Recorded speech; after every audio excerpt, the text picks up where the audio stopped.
I love Mondays. For those of you that hate Mondays, I hope you'll change your mindset. Today's Monday Muster, I am talking about communication as a leader.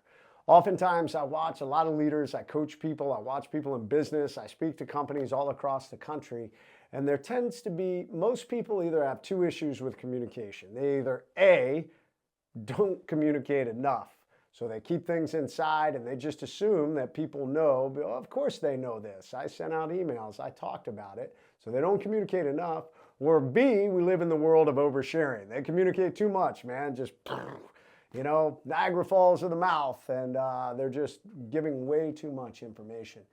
As a leader, it's important to figure out there is a balance in how we communicate. Not only that, we need to understand some critical things. When we are introducing new things, maybe you're running a business and you've created a new business and there's culture and brand and values, and you're implementing these new things to new employees, new staff members, even your customers that are out there. Believe it or not, people need to hear something a minimum of 7 times before it even starts to sink in.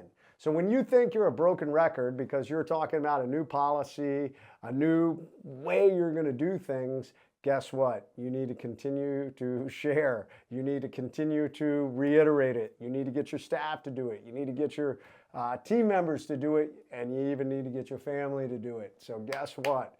That's the point that we want to double down. And we're not necessarily oversharing. We're just emphasizing what we're putting out. Another tool in communication, guys, is our ability to speak to someone directly about a certain subject and getting them to repeat it back to you. I do that with my kids when they were growing up. I do it with other people when I'm speaking to them. Do you understand what I'm saying? Tell me what you heard.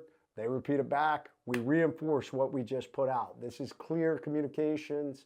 It is direct. They're reinforcing that they heard it and bringing it back to you. That's good communication, our ability to both deliver and our ability to both listen to what they have to say, so that as a leader, you can be clear that they understood what you were putting out. And the last part, guys, most people just share way too much information. I mean, the reality is, whether you are running a sports team, whether you're running a military unit, whether you are running your family or a business, they don't need to know everything. The question you have to ask yourself as a leader is, what do my people need to know right now, and what should I share with them? So that is the balance as a leader you need to look at, whether it's in your company, whether it's in your family, whether it's in your business, or maybe you run a team. I'll give a great example of this. When I was wounded, when my commanding officer finally got a hold of Erica on the phone, he said, "Your husband's the luckiest guy I know." He said he was shot multiple times, including a round to the face.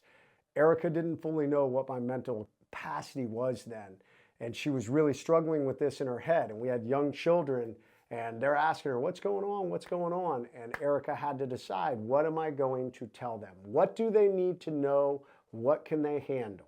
Those were the two questions. And Erica decided in that moment to let them know, Daddy's been hurt. He was shot in the arm, but she did not tell them I had been shot in the face yet. She wanted to gather more information. She wanted to find out herself what was my mental capacity, my mental capabilities after this had occurred. This was smart. It was amazing. And later, obviously, we were able to tell the kids, hey, Daddy was shot in the face, but look, he's going to be okay. He's going to recover. You should run your business the same way. We need to balance our communication. We don't want to over-communicate, but we also don't want to go down the path of under-communicating. Good leaders understand how to be direct, how to deliver the information, and give people the information they can handle. That's what we're talking about on Monday Muster today. Go out there and lead and communicate better on this Monday.